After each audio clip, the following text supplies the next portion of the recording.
حضرت عائشہ رضی اللہ تعالی عنہا فرماتی ہیں کہ ایک رات مجھے حضور اکرم صلی اللہ علیہ وآلہ وسلم کے پاس آنے میں دیر ہو گئی۔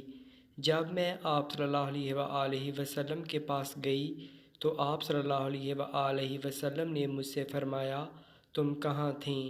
میں نے عرض کیا، آپ کے ایک صحابی مسجد میں قرآن کریم کی تلاوت کر رہے تھے، میں ان کی تلاوت کو سن رہی تھی، اس لیے حاضر ہونے میں دیر ہو گئی۔ میں نے اس جیسی آواز اور اس جیسے قرات آپ صلی اللہ علیہ وآلہ وسلم کے کسی اور صحابی سے نہیں سنی۔ ان کی قرات کا حال سن کر حضور اکرم صلی اللہ علیہ وسلم اٹھ کھڑے ہوئے اور باہر تشریف لائے۔ آپ صلی اللہ علیہ وسلم کے ساتھ حضرت عائشہ بھی تھیں۔ اس جگہ تک پہنچے جہاں وہ تلاوت کر رہے تھے۔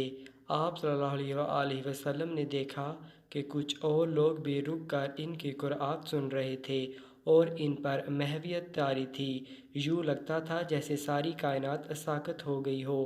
ان کی قرات سن کر نبی اکرم صلی اللہ علیہ وسلم کا چہرہ مبارک خوشی سے چمکنے لگا۔ زبان مبارک پر بے ساختہ یہ الفاظ جاری ہو گئے، ساری تعریف اس اللہ کے لیے ہے جس نے میری امت میں تم جیسے انسان کو پیدا کیا۔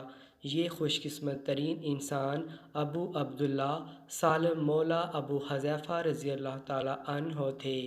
حضرت سالم رضی اللہ تعالیٰ عنہ کا شمار ان بڑے صحابہ میں ہوتا ہے جو قرآن کریم کی قرات کے امام تھے، حافظ تھے۔ حضور اکرم صلی اللہ علیہ وسلم فرمایا کرتے تھے، قرآن سیکھنا ہے تو عبداللہ بن مسعود، سالم مولا ابو حذیفہ، ابی بن کعب اور معاذ بن جبل سے سیکھو۔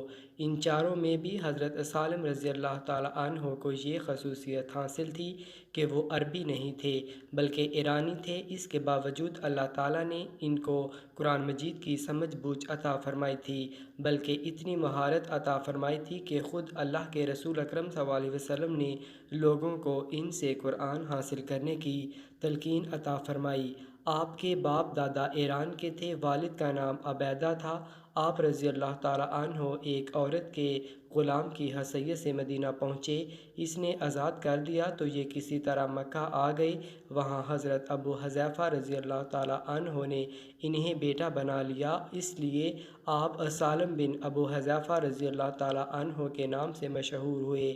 حضرت ابو حذیفہ رضی اللہ تعالیٰ عنہ ان سے بہت محبت کرتے تھے، اسی طرح حضرت سالم رضی اللہ تعالیٰ عنہ بھی ان پر جان چھڑکتے تھے۔ حضرت ابو حذیفہ رضی اللہ تعالیٰ عنہ نے اپنی سگی بھتیجی فاطمہ بنت ولید کا نکاح ان سے کر دیا۔ پھر جب اللہ تعالیٰ نے سورۃ احزاب میں یہ واضح فرمایا کہ منہ بولے بیٹے حقیقی بیٹے نہیں ہوتے، انہیں اپنے اصل باپوں ہی کے نام سے پکارو، تو لوگ انہیں سالم بن ابو حذیفہ کی بجائے سالم مولا ابو حذیفہ کہنے لگے۔ حضرت سالم رضی اللہ تعالیٰ عنہ ابھی نوجوان ہی تھے کہ اللہ کے رسول صلی اللہ علیہ وسلم نے اپنی رسالت کا اعلان فرمایا، لوگوں کو ایک اللہ کی طرف بلایا۔ اسلام کی دعوت ان کے کانوں میں پڑی تو حضرت ابو حذیفہ اور حضرت سالم فوراً اسلام قبول کر لیا۔ اسی طرح سب سے پہلے ایمان لانے والوں میں شامل ہونے کا اعزاز حاصل کیا۔ ہجرت کا حکم ہوا تو آپ مدینہ منورہ پہنچ گئے۔